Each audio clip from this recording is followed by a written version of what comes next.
الحمدللہ رب العالمین والصلاة والسلام علی رسولہ الامین وعلی آلہ واصحابہ اجمعین، اما بعد۔ میرے معزز سامعین، السلام علیکم ورحمۃ اللہ وبرکاتہ۔ فاعوذ باللہ السمیع العلیم من الشیطان الرجیم، بسم اللہ الرحمن الرحیم۔ ان مع العسر یسرا، صدق اللہ العظیم وصدق رسولہ النبی الکریم ونحن علی ذلک من الشاہدین۔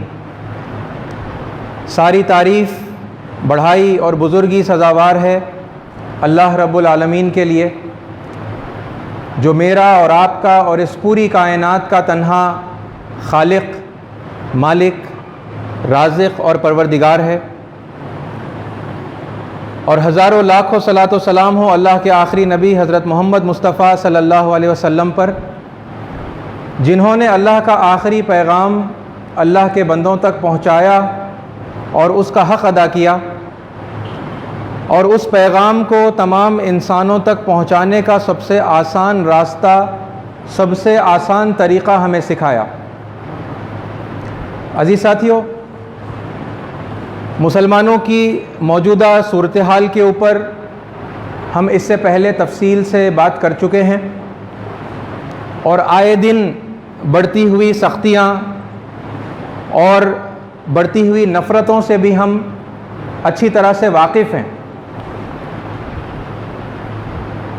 یہ جو مصیبتیں ہیں اور یہ جو پریشانیاں ہیں، یہ ہم نے دیکھا ہے کہ یہ ہمارے اپنے ہاتھوں کی کمائی ہے، اور ان مصیبتوں کا ایک اور پہلو ہے جو ابھی میں نے آپ کے سامنے قرآن مجید کی ایک آیت جو تلاوت کی، اس سے جو واضح ہو کر ہمارے سامنے آتا ہے۔ اللہ تعالیٰ نہایت ہی واضح انداز میں ہمیں یہ اطلاع دیتا ہے کہ ان مع العسر یسرا، اور یہ بات اللہ تعالیٰ 2 مرتبہ دہرا کر کہتے ہیں کہ ان مع العسر یسرا۔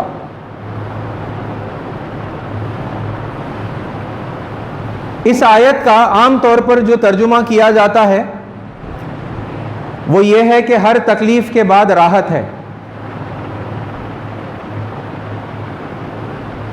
مناسب ترجمہ تھوڑا سا اس سے الگ ہے، اور جب آپ اس فرق کو سمجھ جاتے ہیں تو پھر آپ کو یہ سمجھ میں آ جائے گا کہ یہ چھوٹا موٹا فرق نہیں ہے، بلکہ زمین آسمان کا فرق ہے۔ ان مع العسر یسرا کا مطلب ہوتا ہے کہ ہر تکلیف کے ساتھ آسانی ہے۔ عسر کہتے ہیں تکلیف کو، پریشانی کو، یسر کہتے ہیں آسانی کو، اور اللہ کہتا ہے کہ ان یقیناً مع العسر، پریشانی کے ساتھ، یسرا آسانی ہے۔ مع کا مطلب بعد میں نہیں ہوتا کہ ہر تکلیف کے بعد راحت ہے، مع کا مطلب بعد نہیں ہوتا، مع کا مطلب ہوتا ہے ساتھ۔ تو ہر تکلیف کے ساتھ راحت ہے، ہر پریشانی کے ساتھ آسانی ہے۔ یہ کتنی بڑی ہمت کی اور خوشخبری کی بات ہے جو اللہ تعالیٰ ہمیں یہاں بتاتے ہیں۔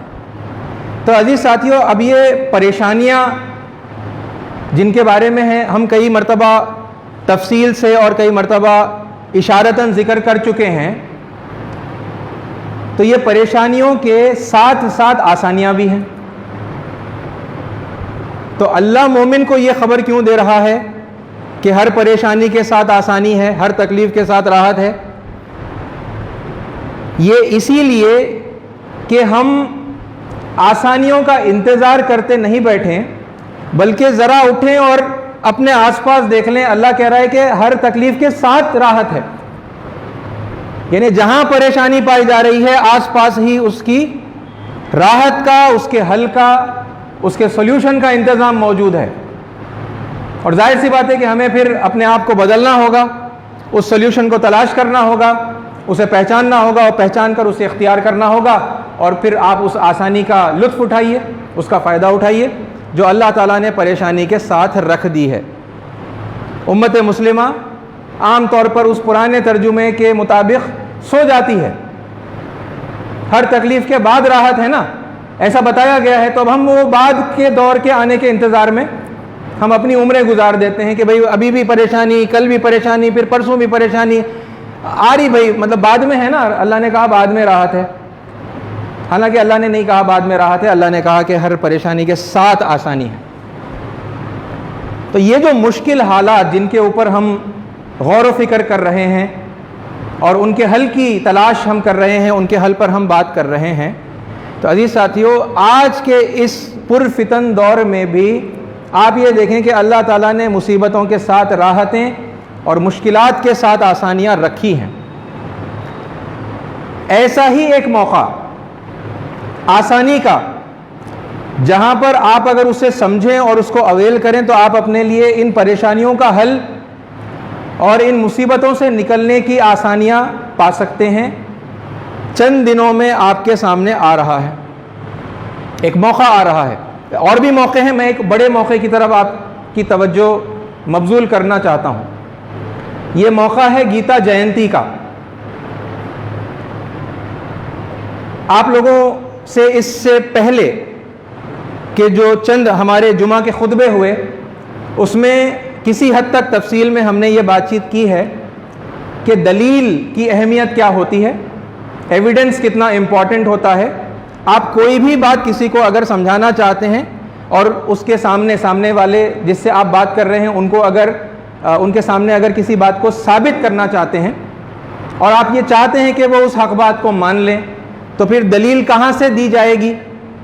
یہ ہم نے بات کی ہے نا، اور ہم نے یہ بھی کافی تفصیل سے ڈسکس کیا ہے کہ دلیل وہی قابل قبول ہوگی جو سامنے والا ماننے کو تیار ہو۔ یعنی آپ جو پریزنٹ کر رہے ہیں، آپ جسے صحیح سمجھتے ہیں، اس سے زیادہ امپورٹنٹ وہ دلیل ہوتی ہے جو سامنے والا ماننے کو تیار ہے۔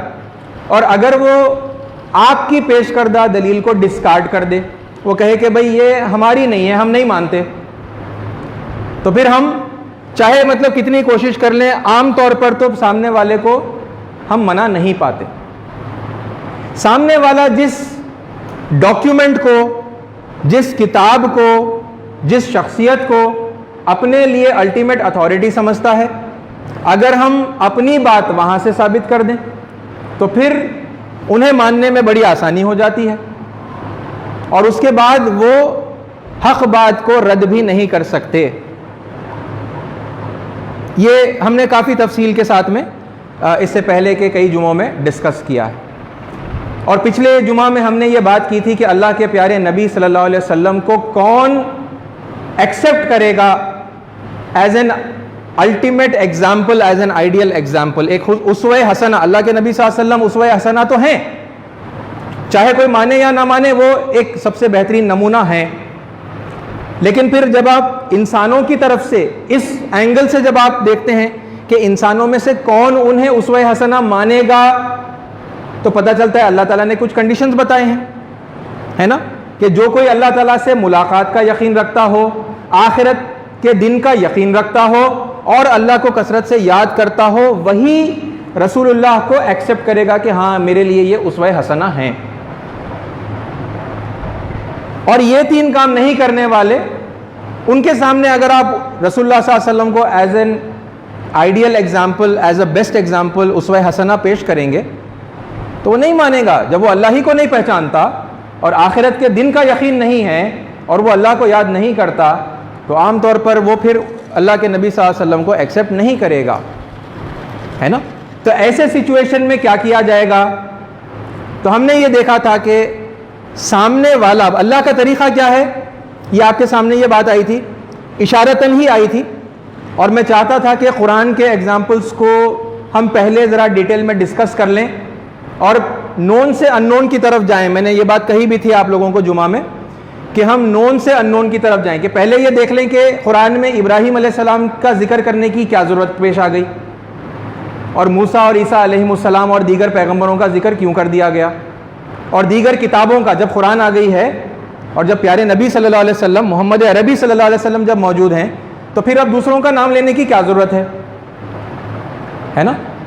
تو ہم نے یہ دیکھا کہ مشرکین مکہ چونکہ حضرت ابراہیم علیہ السلام کو اپنا جد امجد مانتے تھے اور دین کے معاملات میں اپنا الٹیمیٹ ریلیجس اتھارٹی سمجھتے تھے، ہے نا.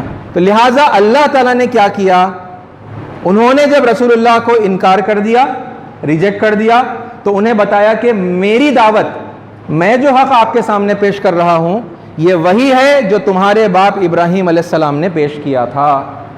قرآن کے الفاظ ہیں نا ڈائریکٹ، ملت ابیکم ابراہیم، تمہارے باپ ابراہیم کا دین. میں جو دین بتا رہا ہوں یہ کوئی الگ سے کوئی نیا دین نہیں ہے، تمہارے باپ ابراہیم کا دین ہے. اور پھر جب یہودیوں سے بات ہوئی تو یہودی اپنے ریلیجس اتھارٹی کے طور پر حضرت یعقوب علیہ السلام کو مانتے تھے، حضرت موسیٰ علیہ السلام کو مانتے تھے، تورات کو مانتے تھے.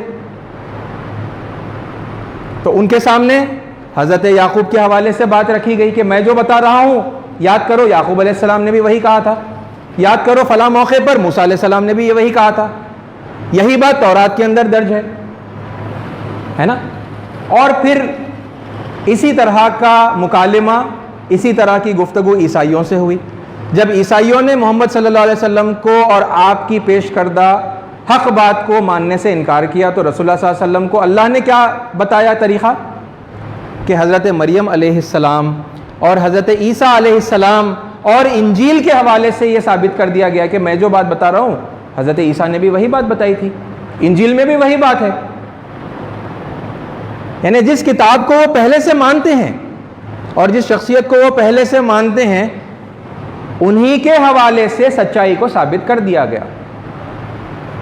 کیونکہ قرآن میں جو سچائی اللہ نے پیش کی ہے آخری بار، ہے نا، جو اللہ کے نبی صلی اللہ علیہ وسلم نے جس دین کا احیاء کیا، جس کو ریوائیو کیا، وہ کوئی نیا دین نہیں تھا نا.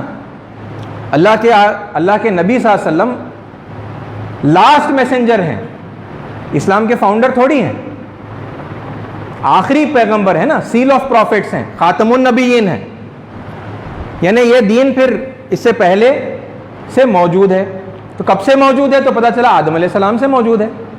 زندگی گزارنے کا طریقہ انسان کو دنیا میں ہی اس کی ضرورت پڑتی ہے نا. تو جب اللہ تعالیٰ نے پہلے انسان کو حضرت آدم علیہ السلام اور حضرت حوا علیہ السلام کو دنیا میں بھیجا تو ان کو زندگی گزارنے کا طریقہ دے کر ہی بھیجا. اور پھر جب وہ طریقہ بھلا دیا گیا اللہ تعالیٰ نے پیغمبروں کے ذریعے سے اس طریقے کو یاد دلایا. تو دین کے فاؤنڈر نہیں ہیں محمد صلی اللہ علیہ وسلم، دین کے آخری پیغمبر ہیں. تو اب اس سے کیا بات معلوم ہوتی ہے؟ یہ معلوم ہی ہے، یہ کوئی میں آپ کو نئی بات نہیں بتا رہا، آپ لوگ پہلے سے جانتے ہیں، ہے نا، مگر یہ باتیں دماغوں سے مس ہو جاتی.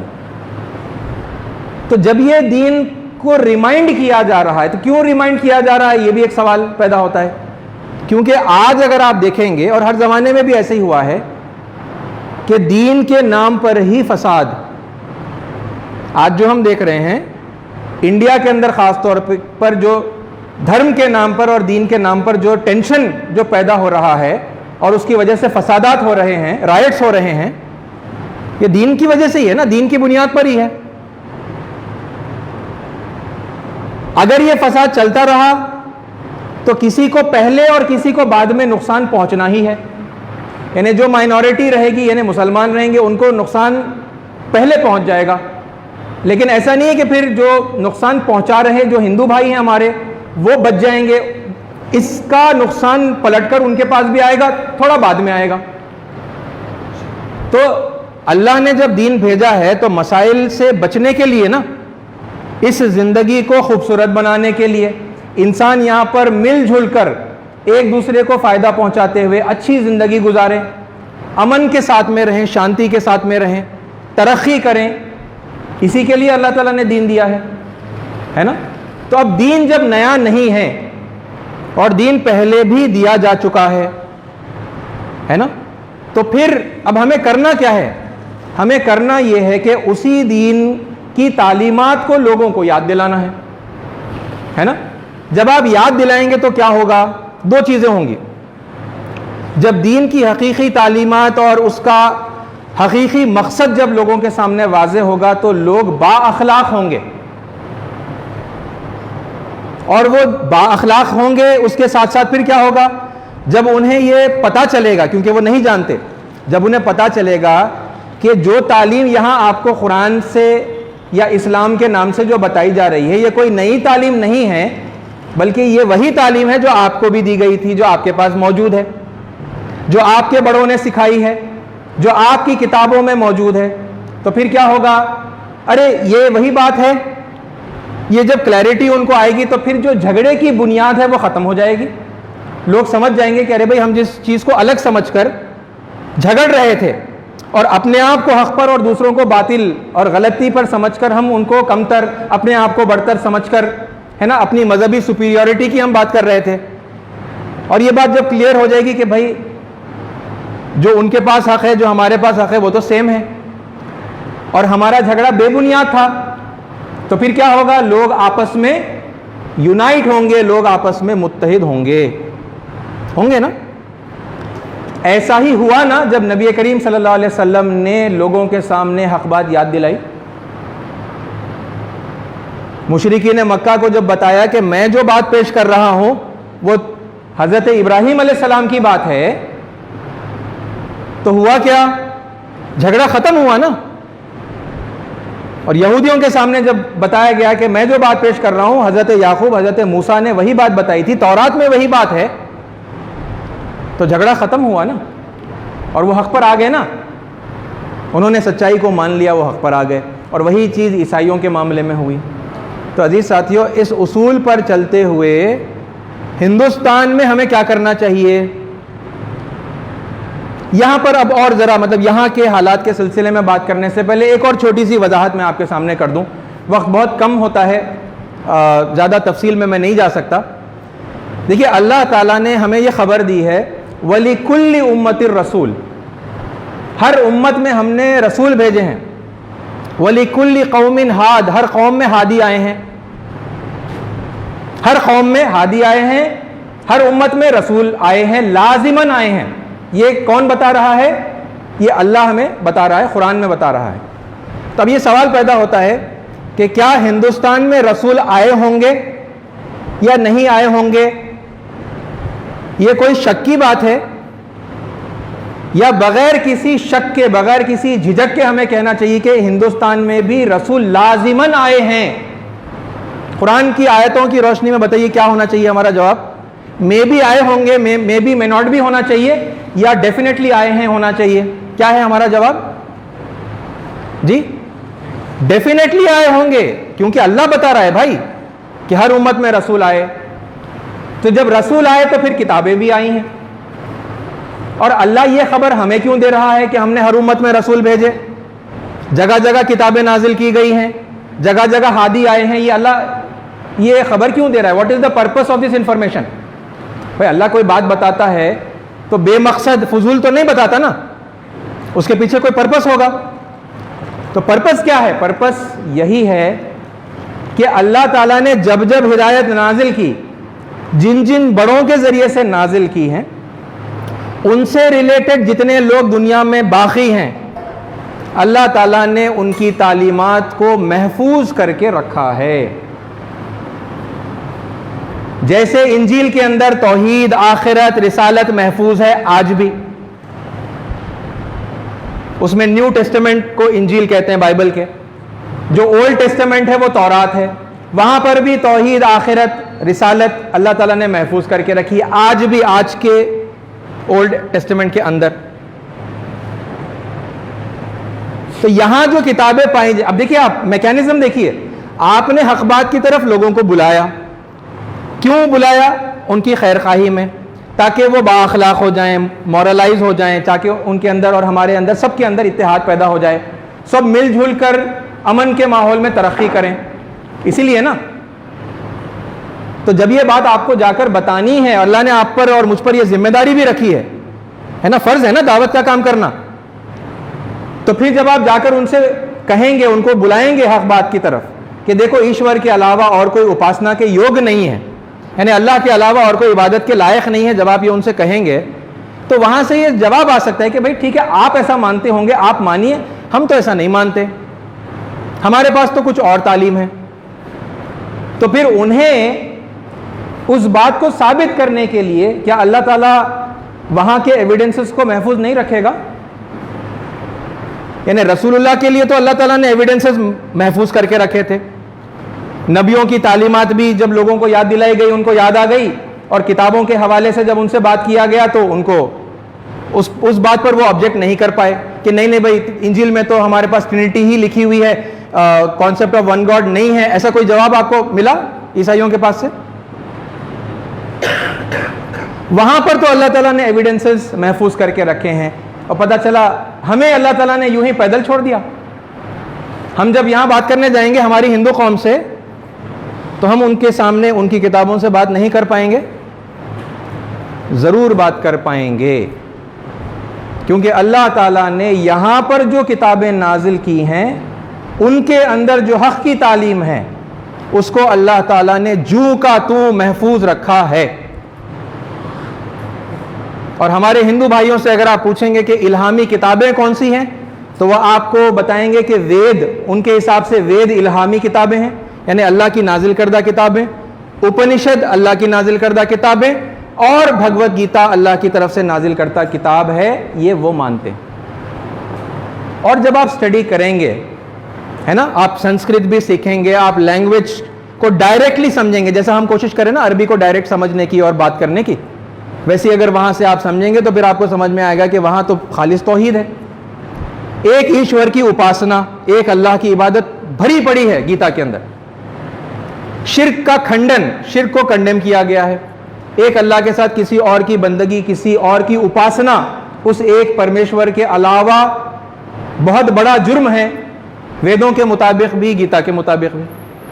اور آخرت کا صحیح تصور جو میں اور آپ مانتے ہیں وہ بھی وہاں پر محفوظ ہے، کیونکہ اللہ نے جب ذمہ داری دی ہے کہ جا کر بات کرو تو پھر یہ نیچرل بات ہے کہ بعض لوگ آبجیکٹ کریں گے، کہیں گے کہ بھائی آپ کی بات ہوگی، آپ مانیے، ہم نہیں مانتے، تو پھر آپ کو ثابت کرنا پڑے گا۔ اور ثابت کرنے کا طریقہ کیا ہے کہ انہی کی کتاب سے آپ بتا دیں، انہی کے بڑوں کے حوالے سے آپ بتا دیں، ساتھ میں یہ بھی رہے کہ وہ انہی کی کتاب، انہی کے بڑے تو ہم انڈرسٹینڈنگ کے لیے کہہ رہے ہیں، ورنہ وہ بڑے ہمارے بھی ہیں، وہ کتابیں ہماری بھی ہیں۔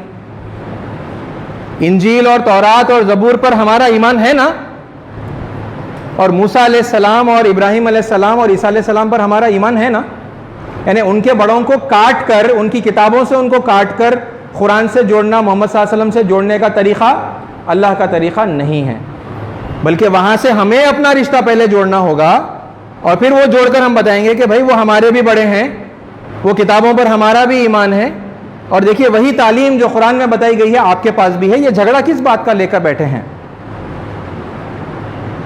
بالکل یہی کام آپ کر سکتے ہیں بڑی آسانی سے، بڑی محبت کے ساتھ، اگر آپ گیتا کو سمجھیں گے، اگر آپ ویدوں کو سمجھیں۔ اور آج جو ڈسپیوٹ، جو جھگڑے، جو فساد ہمارے ملک میں اور دنیا بھر میں بھی چل رہا ہے، لیکن ہم یہاں پر فوکس کر کے بات کر رہے ہیں، دیکھیے یہاں کے فسادات کو ہم ختم کرنا چاہتے ہیں نا، یہاں لڑائی جھگڑے، خون ریزی ہو رہی ہے، رائٹس ہو رہے ہیں بعض مقامات کے اوپر، ہم چاہتے ہیں کہ یہ نفرت کی آگ تھم جائے، یہ بجھ جائے نفرت کی آگ اور محبت پھیلے، ہے نا، یہ انتشار کی کیفیت، یہ لڑائی جھگڑا، یہ خون ریزی، یہ ہم کو نہیں چاہیے، ان کو بھی نہیں چاہیے، لیکن لوگوں کو نہیں معلوم ہے کہ کس بیسس کے اوپر، کس مدعے کے اوپر ہم اکٹھے ہو سکتے ہیں، ایک ہو سکتے ہیں۔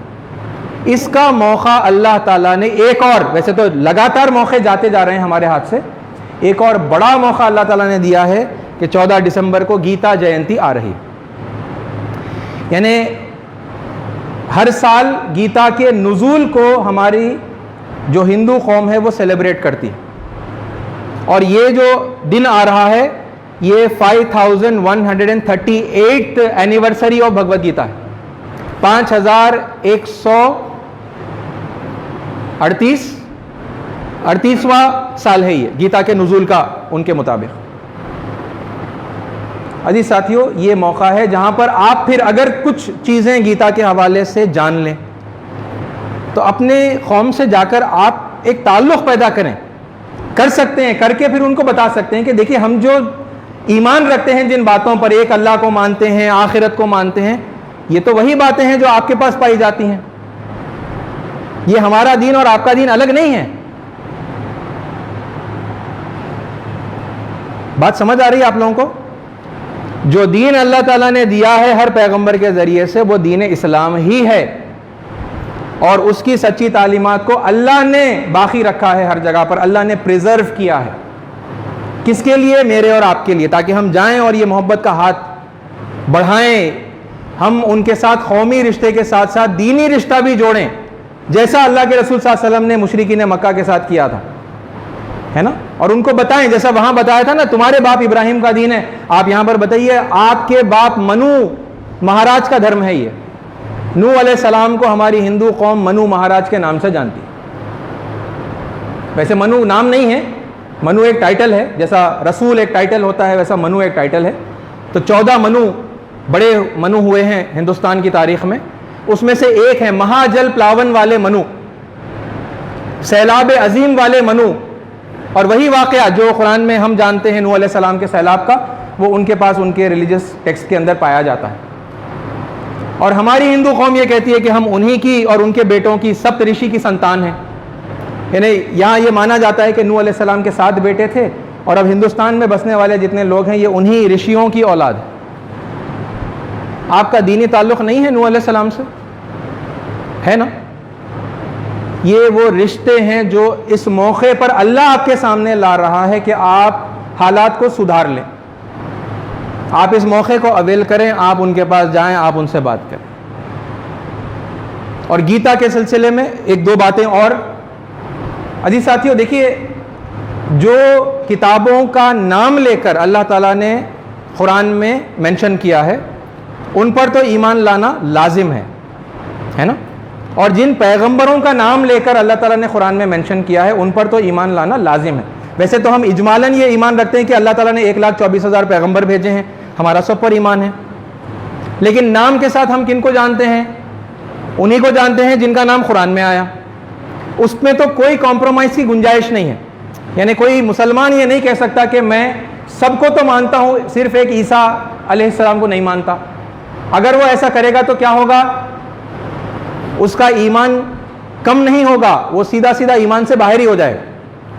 کسی ایک کتاب کو بھی اگر وہ نہ مانے یا کسی ایک پیغمبر کو بھی نہ مانے جس کا نام قرآن میں بتایا گیا ہے، کیونکہ وہ ڈیفینٹ نالج ہے، اس میں کوئی شک کی گنجائش نہیں ہے۔ لیکن پھر قرآن کی روشنی میں ایک سٹڈی ہوتی ہے جہاں پر یہ دیکھا جاتا ہے کہ اور کون کون سی کتابیں ہیں جو آسمانی ہو سکتی ہیں، اور کون کون سی شخصیات ہیں جو پیغمبر ہو سکتے ہیں جن کا نام قرآن میں نہیں آیا۔ لیکن قرآن چونکہ کسوٹی ہے، قرآن چونکہ فرقان ہے، حق اور باطل کی تمیز کرنے والی وہ کرائیٹیرین ہے، تو لہٰذا قرآن کی روشنی میں یہ طے کیا جا سکتا ہے کہ کون سی کتاب الہامی ہے اور کون سی نہیں ہے، کون سی شخصیت برگزیدہ ہے، پیغمبر ہے، اور کون سی نہیں ہے۔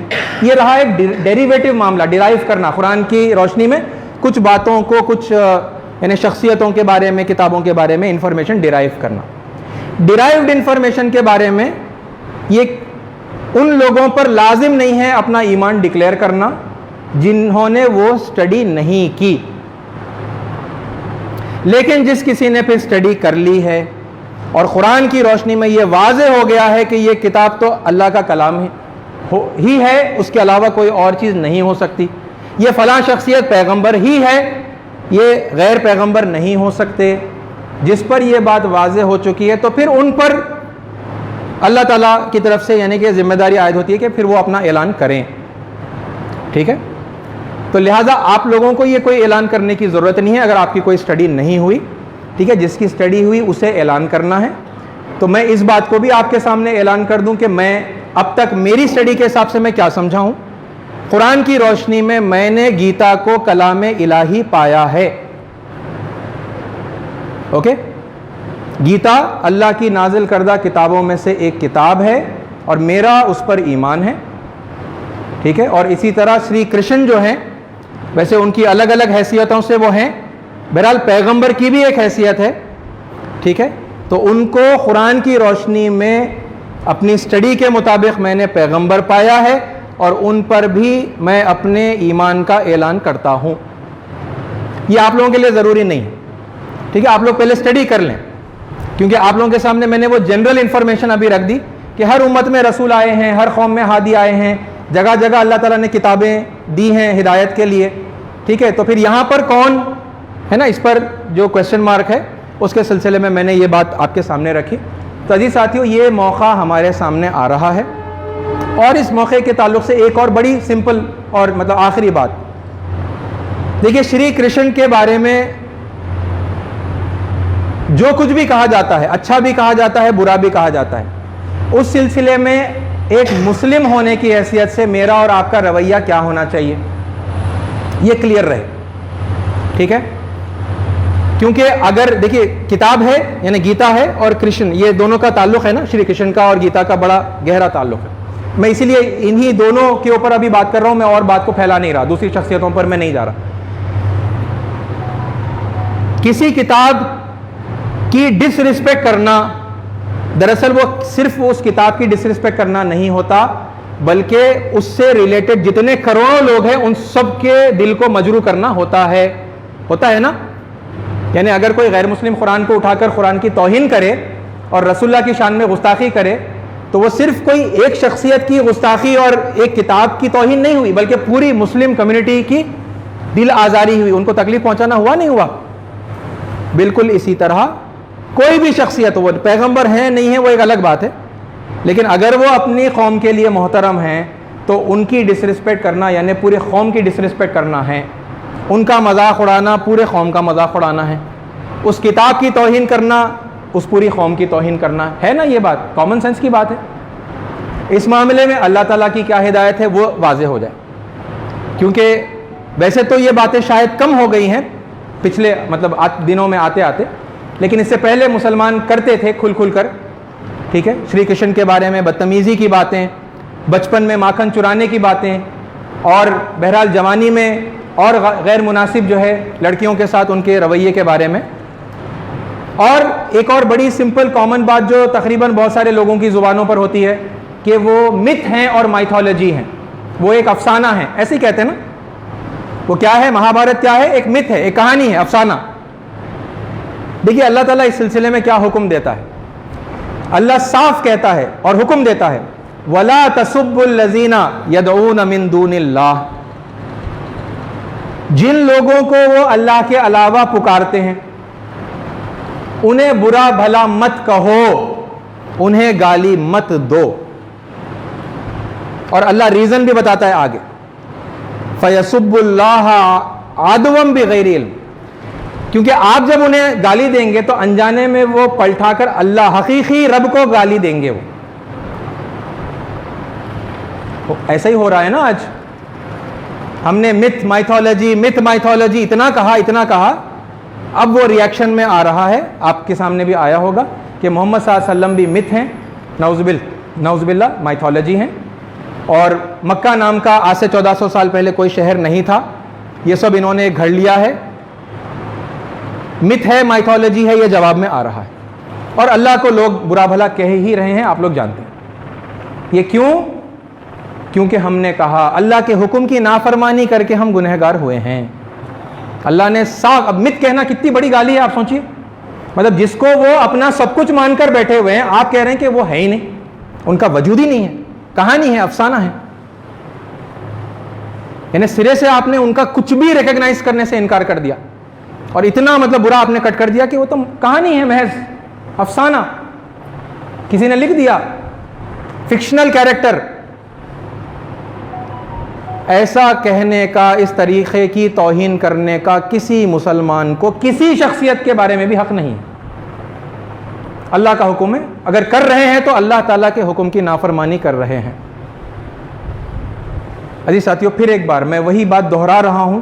دیکھیے یہ موقع, پھر اب یہ موقع چلا گیا تو پھر آپ کو 1 سال ویٹ کرنا پڑے گا, اور اس کو آپ اویل کر لیں گے تو پھر ایک محبت کی فضا, ایک بھائی چارگی کی فضا, ایک حق کی فضا ہے نا, کہ خدا ایک ہے جو آپ قرآن کے حوالے سے مانتے ہیں, وہی بات گیتا میں.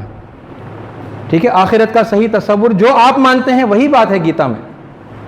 ٹھیک ہے, لوگ جو کر رہے ہیں وہ الگ ہے. لوگ کیوں کر رہے ہیں؟ کیونکہ لوگ کتاب نہیں پڑھتے, سیم جیسا مسلمانوں میں ہو رہا ہے. مسلمان بگڑا ہوا ہے تو قرآن کا قصور ہے, قرآن میں وہ بدتمیزیوں کی, بدماشیوں کی ہدایت لکھی ہوئی ہے, اس لیے مسلمان بگڑا ہوا ہے. یا مسلمان قرآن پڑھتا نہیں, سمجھتا نہیں, اس پر عمل نہیں کرتا, اس لیے وہ بگڑا ہوا ہے. قرآن تو بہرحال ہر حال میں مطلب پاکیزہ اور اچھا کلام ہے، اچھائیوں کی ہی ہدایت کرتا ہے. یہ فرق سمجھتے ہیں نا؟ یہی معاملہ وہاں کا ہے، وہ لوگ نہیں پڑھتے. تو بہرحال اس موقع پر وہ لوگ پورے خلوص کے ساتھ میں، جو کوئی ہندوؤں میں سے گیتا کو مانتے ہیں وہ اس دن کو مناتے ہیں. یہ 14 دسمبر کو یہ دن آ رہا ہے. تو اگر آپ کچھ تیاری کر لیں گھر میں، آس پاس محلے میں، ٹھیک ہے، لوگوں میں جہاں آپ کام کرتے ہیں وہاں کچھ ملاقاتیں کر لیں، اس حوالے سے آپ ان سے کچھ بات کر لیں حق کی، اور یہ بتا دیں ان کو کہ کوئی ہمارے پاس جو تعلیم آئی ہے وہ نئی نہیں ہے، آپ کے پاس بھی وہی تعلیم ہے. کتنی اچھی تعلیم ہے توحید کی، انسانیت کی، مساوات کی، ہے نا؟ یہ سب چیزیں گیتا کے اندر موجود ہیں. تو پھر یہ آپ کر سکیں گے، اس غلطی کو سدھار سکیں گے جس غلطی کی وجہ سے یہ مصیبتیں ہم پر آئی ہیں. تو امید ہے کہ آپ اس موقع کو سیریسلی لیں گے اور اس موقع پر کچھ نہ کچھ اقدام، پازیٹیو اقدام آپ کریں گے لوگوں میں امن اور اتحاد پیدا کرنے کے لیے، جس کے بعد ہمارا ملک مضبوط ہوگا، اور ملک مضبوط ہوگا، امن آئے گا تو پھر ہم ترقی کریں گے، ہے نا؟ اللہ تعالیٰ سے دعا ہے کہ اللہ تعالیٰ ایسا ہمارے لیے، ہمارے حق میں کر دے، ہے نا؟ اللہ تعالیٰ ہندوستان کو امن کا گہوارہ بنا دے. ہندو اور مسلمانوں کے درمیان یہ جو نفرتیں ہیں، اللہ تعالیٰ ان نفرتوں کی آگ کو بجھا دے. ان دونوں، خاص طور پر ان دونوں اور پھر باقی سب کے درمیان اللہ محبت کو عام کر دے. ہم سب کو اللہ تعالیٰ ہدایت دے دے، اور اس ہدایت میں اللہ تعالیٰ ہم سب کو ایک کر دے، ہے نا؟ اللہ تعالیٰ ہم سب کو حق بات سننے کی، سمجھنے کی، کہنے کی اور دوسروں تک پہنچانے کی توفیق عطا فرمائے. آمین. وآخر الدعوانا الحمدللہ رب العالمین. جو حضرات